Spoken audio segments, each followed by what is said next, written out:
Sai TV ప్రేక్షకులకు నమస్కారం. శ్రీ సాయిబాబా వారి మహాసమాధి ఉత్సవాల్లో భాగంగా మనందరం కూడా ఒక అద్భుతమైనటువంటి కార్యానికి శ్రీకారం చుట్టాం. ఆ అద్భుతమైనటువంటి కార్యక్రమమే షిరిడీలో బాబాను నమ్ముకొని ఉన్నటువంటి బిడ్డలకు విజయదశమి సందర్భంగా వారికి పండుగ కానుకను అందించేటువంటి పనిలో ఉన్నాం. బాబా యొక్క చమత్కారం ఏ విధంగా ఉంటుందంటే, చమత్కారం కాదు, ఒక రకంగా చెప్పాలంటే బాబా దగ్గర ఒక రుణానుబంధం. మనము ఆయనకు అనేకం రుణపడి ఉన్నాం. మన రుణాన్ని మాత్రము ఆయన ఎప్పుడూ కూడా ఉంచుకోడు. అందుకు ప్రత్యక్షమైనటువంటి నిదర్శనమే ఈరోజు మనం చేసుకుంటున్నటువంటి కార్యక్రమం. ఈరోజు మనము షిరిడీ బిడ్డల యొక్క ఆకలి తీర్చాలని, మనం ఏ విధంగా అయితే పండగ సుఖ సంతోషాలతో చేసుకుంటున్నామో వారు కూడా లేమి అనేటువంటి బాధ లేకుండా పండగ చేసుకునే విధంగా వారికి కొంత ఇసుకరేణువంత సహాయాన్ని మనం చేస్తున్నాం. ఆ సహాయానికి బాబా మనపైన కొండంత కృపను వర్షింపజేసేటువంటి పనిని ఆయన చేస్తున్నారు. అంతే కదా, మన పేరు మీద ఈరోజు ఆయన సమక్షంలో 3 రోజుల పాటు పూజా అర్చనలు, తద్వారా మనం ఏ సంకల్పంతోటైతే ఈ షిరిడీకి అర్పణం కార్యక్రమంలో పాల్గొన్నామో వారందరి కోరికలు నెరవేరేలాగా, నాకు తెలిసి ఒక 50% మంది ఎవరూ కూడా కోరికలతోటి ఇందులో పాల్గొన్నటువంటి వారు కాదు. కానీ వారికి బాబా కృప అందరికంటే ఎక్కువగా ఉంటుంది. షిరిడీ పట్ల ఉన్నటువంటి ఒక ప్రేమ భావం, బాబాపై ఉన్నటువంటి ఒక అచంచల విశ్వాసంతో చాలామంది ఇందులో పాల్గొన్నారు.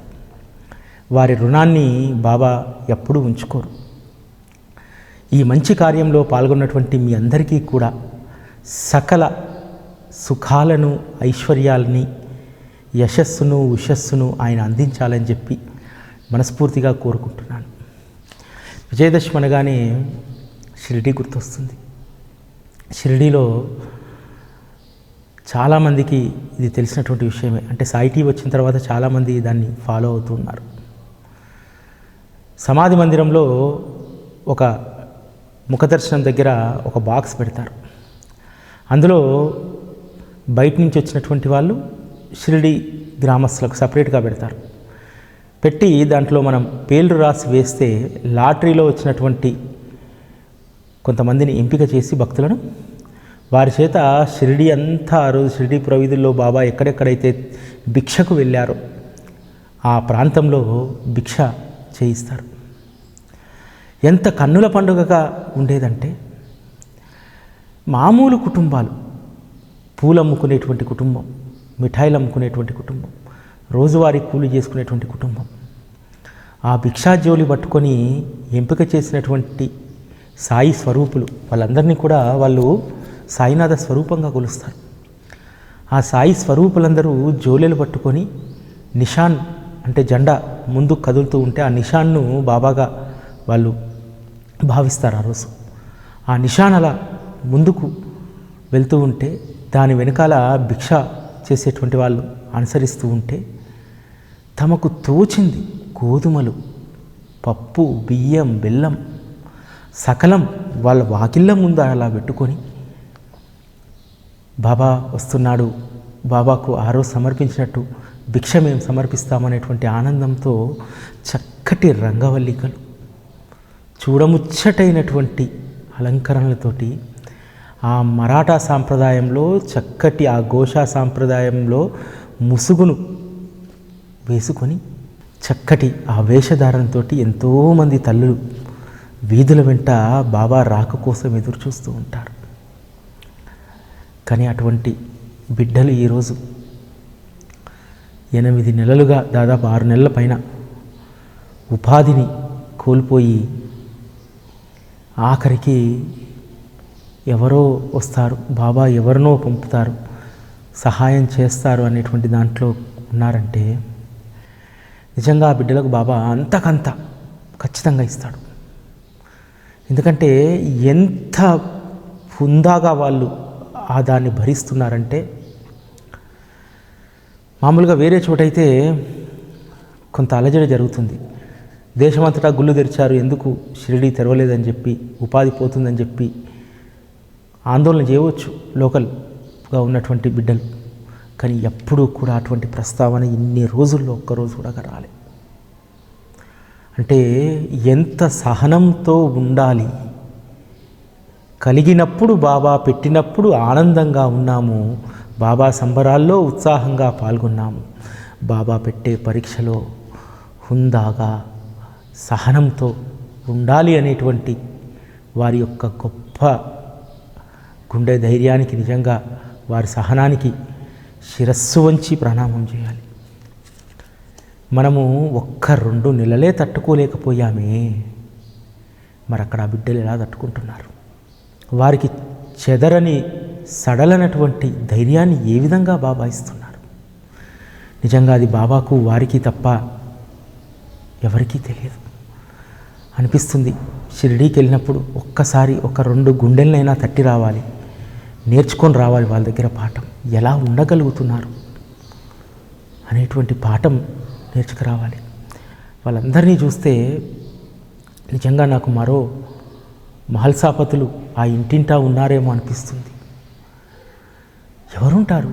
రోజు కొన్ని సంవత్సరాల తరబడి చేసుకునేటువంటి వ్యాపారాలు, కొన్ని సంవత్సరాల తరబడి చేసుకునేటువంటి వృత్తులు, కేవలం యాత్రికులపైనే ఆధారపడ్డటువంటి జీవితాలు. బాబా దగ్గరికి ఎక్కువ మంది జనం వస్తే, ఎక్కువ మంది భక్తులు వస్తే సంతోషించేది బాబాతో పాటు అక్కడ ఉన్నటువంటి బిడ్డలు. ఎందుకంటే పండగ వస్తే ఒక 4 రూపాయలు ఎక్కువ సంపాదించుకోవచ్చు, పండగ వస్తే ఇంకో 10 కిలోల మిఠాయిలు ఎక్కువ అమ్ముకోవచ్చు, పండగ వస్తే ఇంకో 4 పటాలు నమ్ముకోవచ్చు. అటువంటి బిడ్డలు నిజంగా వారి సహనం, వారి ధైర్యం మనందరికీ కూడా ఒక గొప్ప ఆదర్శం. మనం ఏదో 2 నెలలకే చాలా హడలిపోయాం, భయపడిపోయాం, ఎట్లా ఏంటి అనేటువంటి దాంతో. 1 నెల రోజుల పాటు కొంత ప్రాణభయం ఉన్నప్పటికీ, నెల తర్వాత ఉపాధి లేక, ఎట్లా ఉద్యోగాలు లేక, ఆఫీసులు తెరవక, ఏంటి పెద్ద పెద్ద ప్రభుత్వాలే గడగడలాడిపోయాయి, ఇవ్వాల్సిన జీతాల్లో సగభాగమే ఇచ్చాయి. అటువంటిది శేషం ఏమీ లేకుండా అక్కడ జీరో అయినా సరే ఆ బిడ్డలు అంత గొప్పగా ఈరోజు బాబా పైన విశ్వాసంతో బాబాను ఒక్క మాట కూడా అనకుండా ఎవ్వరు ఎంత గొప్పగా జీవిస్తున్నారు. అందుకే షిరిడి పుణ్యధామమైంది. ఆ ద్వారకామాయి తల్లి అనేక మంది బిడ్డలకు తన ఒడిని చాచి స్వాంతననిచ్చింది. ఈరోజు మనం ఏకాదశ వచనాల్లో 2వదైనటువంటి సూత్రాన్ని మనం కొంచెం విశ్లేషించుకునే పనిలో పడదాం. ఆర్తులనేమి, నిరుపేదలైనేమి ద్వారకామయి ప్రవేశించిన చేతనే సుఖ సంపదలను పొందగలుగుతారు. మీరందరూ చూడండి, ద్వారకామయి ఆ రోజు ఈరోజు ద్వారకామయి మెట్లు అందరూ ఎక్కలేరు.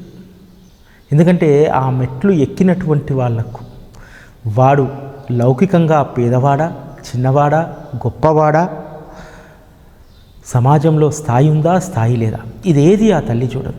ఆ తల్లి చూసే అర్హత వాడి యొక్క నిబద్ధత, వాడి యొక్క నిష్ఠ, వాడి నిజాయితీ, ఇవి మాత్రమే ఆ తల్లి చూస్తుంది తప్ప అక్కడ దర్పానికి దేనికి తా ఉండదు.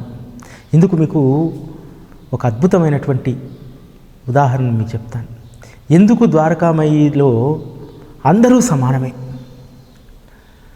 అక్కడ నిరుపేదైనా ధనవంతుడైనా ఎట్లా సమానం, ఎట్లా సమానం అనేటువంటి దాన్ని ఈరోజు కాలమాన పరిస్థితులను చూసి మనం విశ్లేషించుకుంటే, మీరు సమాధి మందిరంలో చూడండి. సమాధి మందిరంలో దాదాపు గంటకు సమాధి ఉత్సవం లాంటి ఉత్సవాల్లో, లేకపోతే మామూలు రోజుల్లో గంటకు ఒక 2000 మంది సమాధి మందిరాన్ని దర్శించుకుంటారు.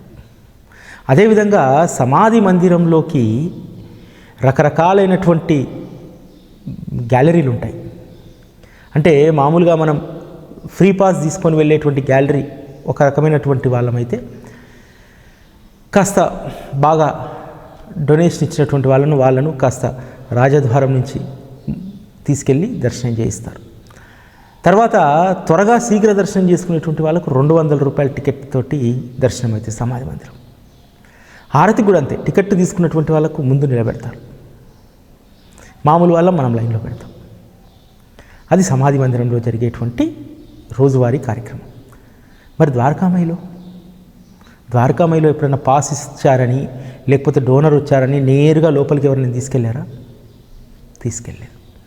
ద్వారకామాయిలో నాటికి నేటికి ఎప్పటికీ అందరికీ ఒకే రకమైనటువంటి మర్యాద ఉంటుంది. ఆ తల్లి చేసే మర్యాద. బిడ్డ వాడు తన దగ్గరికి వచ్చినటువంటి బిడ్డ పేదవాడా, ధనికుడా, నిరుపేదనా, ఇవేవి కూడా ఆ తల్లి పరిగణించదు. ఆ తల్లి దగ్గర ఆ భేదభావమే లేదు. ఎవరైనా సరే లైన్లో నిలబడి వెళ్ళాల్సిందే, ఆ తల్లి ఒడిని స్పృశించాల్సిందే తప్ప ఎవ్వరికీ ప్రత్యేకమైనటువంటి మినహాయింపులు ద్వారకామాయిలో ఎవరికి ఉండవు. మీకు ఒక విషయం చెప్తా వినండి. చాలా పెద్ద పెద్ద వాళ్ళు వస్తారు షిరిడి దర్శనానికి. వచ్చినప్పుడు ప్రత్యేకమైనటువంటి దర్శనాలు వాళ్ళకు కల్పించబడతాయి.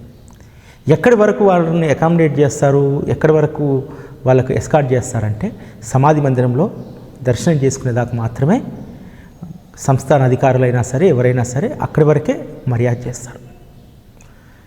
వచ్చినటువంటి వీవీఐపీల్లో నాకు తెలిసి ఒక 100 మంది వస్తే వీవీఐపీలు ఒక 5-6 మంది కూడా ద్వారకామాయిలో అడుగుపెట్టారు తెలుసా? ఎందుకంటే అక్కడికి అడుగుపెట్టాలంటే అందరికీ ఒకే రకమైనటువంటి ట్రీట్మెంట్ ద్వారకామాయి.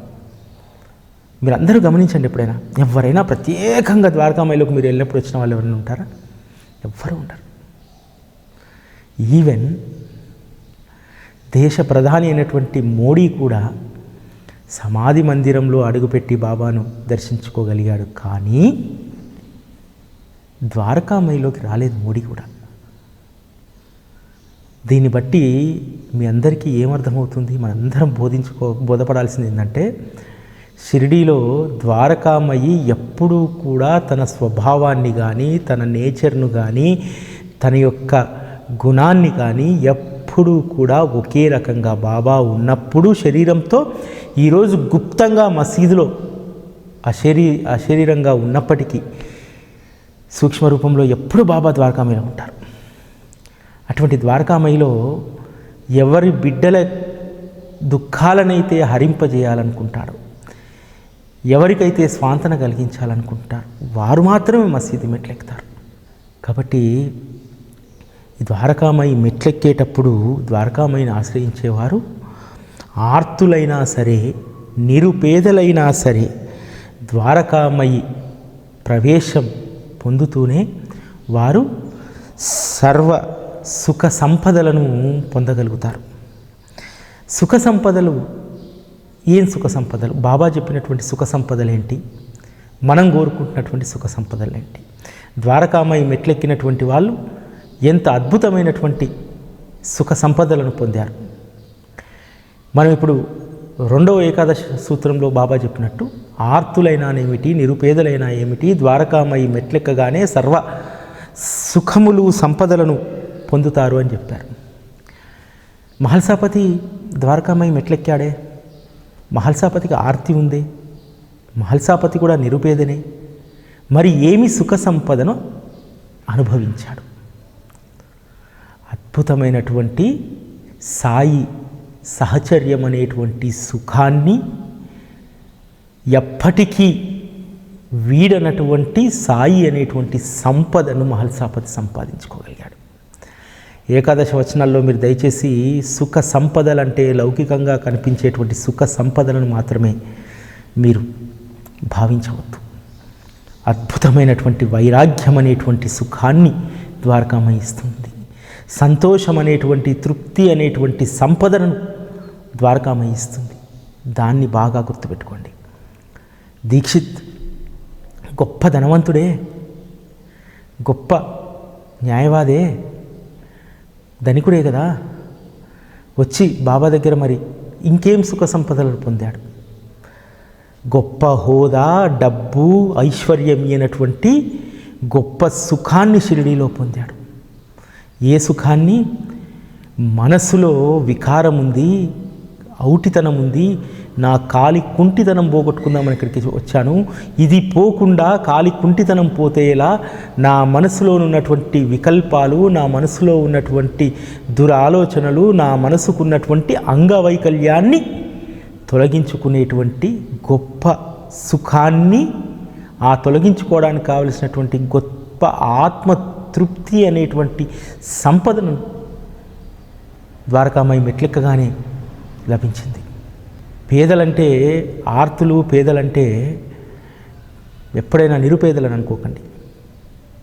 ఈ సూత్రంలో అందరూ అనుకుంటారు ద్వారకామాయి పోయి వచ్చినప్పుడు సంపన్నుడు అయ్యాడు, బాగా డబ్బు సంపాదించాడు. కాదు. రతన్జీ వాడియా, నాందేడ్లో ఉన్నటువంటి రతన్జీ వాడియాకు ఏం తక్కువ? గొప్ప ధనవంతుడు. ఏం లేదా, ఏం దుఃఖంతో ఉన్నాడు? పుత్రలేమి అనేటువంటి దుఃఖంతో ఉన్నాడు. వచ్చి బాబా దగ్గరికి వచ్చి ద్వారకామయి మెట్లెక్కి, బాబా నాకున్నటువంటి దుఃఖం ఇది, ఐశ్వర్యం ఉంది, విపరీతమైనటువంటి డబ్బును నేను దానం చేస్తున్నాను, అన్నీ ఉన్నాయి, అయినా సరే పుత్ర సంతానం లేకపోతే ఎన్ని ఉండి ఏమి లాభం అని చెప్పి దిగులుతో వచ్చి బాబా పాదాలను పట్టుకుంటే, పుత్రలేమి అనేటువంటి పేదరికంతో వచ్చినటువంటి ఆ రతన్జీ వాడియాకు సుఖాన్ని ఇచ్చేటువంటి మాటను చెప్పి, ఇక నీకు చెడు రోజులు పోయాయి, అంతా మంచి జరుగుతుందనేటువంటి మాట చెప్పి సుఖాన్నిచ్చి అద్భుతమైనటువంటి పుత్రుడు అనేటువంటి సంపదను బాబా ఇవ్వగలిగాడు.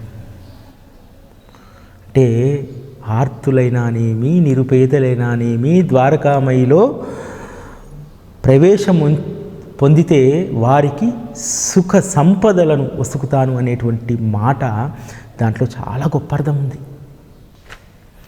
అదేవిధంగా బాబా అనేక సందర్భాల్లో చెప్తారు, ద్వారకామయి దయగల తల్లి. ఆ దయగల తల్లి ఒడిని చేరినటువంటి బిడ్డలకు అకాల మృత్యువు ఏమీ చేయలేదు. మనమందరం కూడా అద్భుతమైనటువంటి లీల మీర్కర్ లీల. మీర్కర్ ఏ విధంగా అకాల మృత్యువు నుంచి బయటపడ్డాడు, అటువంటి ఆపదలన్నింటినీ కూడా ఈ తల్లి తొలగిస్తుంది అని చెప్పారు. మీరందరూ చూడండి, ద్వారకామయిలో రోజు రాత్రి కూడా చాలామంది కూర్చొని సాధకులు అక్కడ సాధన చేస్తూ ఉంటారు, పారాయణ చేస్తూ ఉంటారు. ద్వారకామయి దగ్గర ఆంక్షలు లేవు అనడానికి. ఇప్పుడు సమాధి మందిరము అంగరంగ వైభవంగా ఉంటుంది. అక్కడ ఎవరు కూడా బయటి వాళ్ళు సేవ చేయడానికి లేదు. ఈ రోజుకు కూడా షిరిడీలో ద్వారకామయిలో సేజ్ హారతి తర్వాత షిరిడీలో షాపుల్లో ఉన్నటువంటి పిల్లలు చాలామంది యువకులు వచ్చి మసీదును తుడుస్తారు, సుగంధంతో అద్దుతారు మసీదు అంతా కూడా. మసీదు అణువణువు చిన్న చిన్న పుల్లలు ఉన్నా సరే వాళ్ళు తీసేస్తారు. అక్కడ ఆంక్షలు లేవు. ఆంక్షలు లేనటువంటి ఆ మసీదు తల్లి మనందరినీ ఎప్పుడూ కాపాడుతూ ఉంది. ఇక మనం పూజను ప్రారంభించుకుందాం, ఆలస్యం అయిపోతుంది.